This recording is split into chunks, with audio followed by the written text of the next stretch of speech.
We are here at the shop and I pulled off this fender. I'm gonna go ahead and knock this down real quick, try and get this to the same point as the other side. This is where we left off in the last video. George is here. We're gonna be working on something here. I'm not sure. We might try and put this thing down on the ground and then he can work on this side, or you might just try and figure out the front. I'm not really sure. We're just gonna work on as much stuff as we can today, knock out hopefully this fender, and then move on.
So I've got this side pretty damn close, about to where the other side was at the beginning of this video. You see that this is looking really good. I didn't round that edge off quite as much. From here down is kind of all just DA'd. I didn't really block that or anything. At some point, the entire flare is gonna have to be layered with Bondo and then just blocked to make sure that it looks as good as possible. But that's not gonna happen until we do like final stuff before paint. This is the basic shape that we want. Over here I filled in some of this, looks real good. Plenty of clearance for the gas cap. The only thing that needs a little bit more work is down here, this little cap over here. I forgot to put some Bondo glass on that, but we're not gonna pay attention to that right now. Over here, this one obviously took way less work. Back here, looking good. We did a couple layers on here and made that much more smooth. This was pretty rough at the beginning of this video. We started working out on the front, figuring out if this was good. As you can see, we were doing some marks up here. We were kind of figuring out what we needed to do, if we needed to readjust these for like the 4th time. But so far, everything's working out pretty good. It turns out we're gonna be cutting almost half of the flare out from this line forward. We're only gonna be keeping this lip here and this for now. And we're basically going to be rebuilding that entire part, just because again, these flares aren't meant for this car, so they aren't built for this bumper, and where I want it to be on this bumper, it just isn't going to be long enough, and then from side to side, for some reason it just wasn't fitting basically the same. They're a little off, but now that I move this out and around, basically we're just gonna fix this corner where I want it to be, and then from there, as long as we have the profile we want to match the rear, we'll be able to basically create this front half of the fender to where we want it to be. We'll obviously have to bodywork that and shape it how we want it to, but that's the best option that we have. And honestly, this makes me a lot more comfortable working with the front now that I kind of know where we need to go and I have a direction of what we need to do. And then now that we know that this is situated and these are all pretty good, that means that we can cut these out, we can shape that, and then we can make sure it's all good down here and how we want it to be. And that means that now that we will have the back of these situated and the front of those situated, we will be able to start to create our side skirts at some point.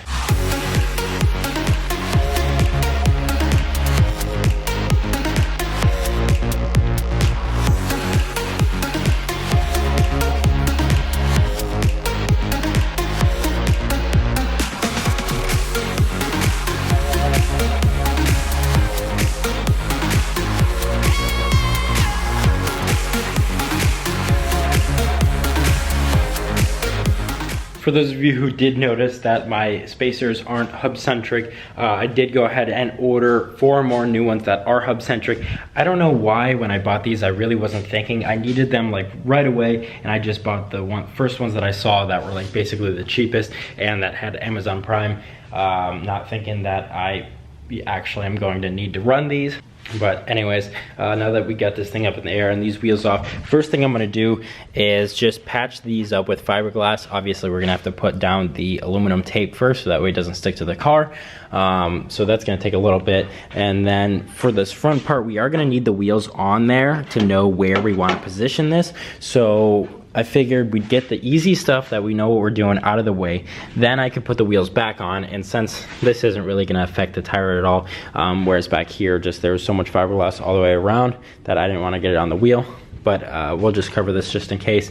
And we're gonna have to kind of position this on either side so it's exactly the same, figure out where we want our, you know, fender to, I guess, butt up to the car, and then from there we can start building some cardboard supports or whatever, metal supports, and screwing it in. I'm not really exactly sure how I'm gonna go about this, but I'm gonna try and get as much of it done today as possible, hopefully get at least fiberglass on either side.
So this flare is just about dry, has a little bit more curing to go, but I wanted to explain a couple things before I finish out this video. I can take this out of here and you can see that we have a nice even gap across there. We were just trying to make it as even as possible and make sure that gap is consistent on both sides, so that's why that's in there.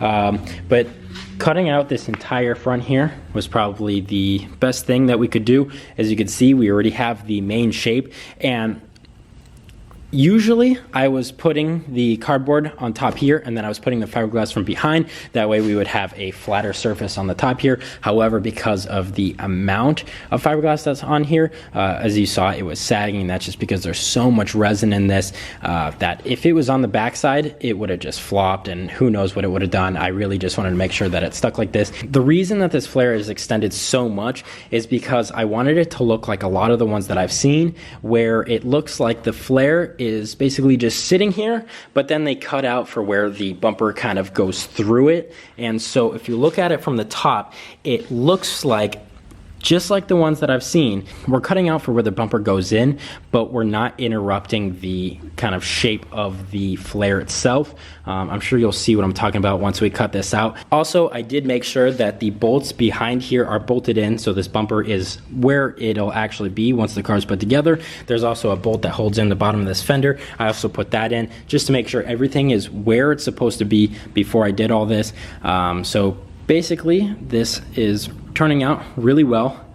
This is a lot better than I thought it would go. I really didn't think this was going to be a very fun process, but this was actually pretty easy, and it kind of just was relatively straightforward once I started going at it.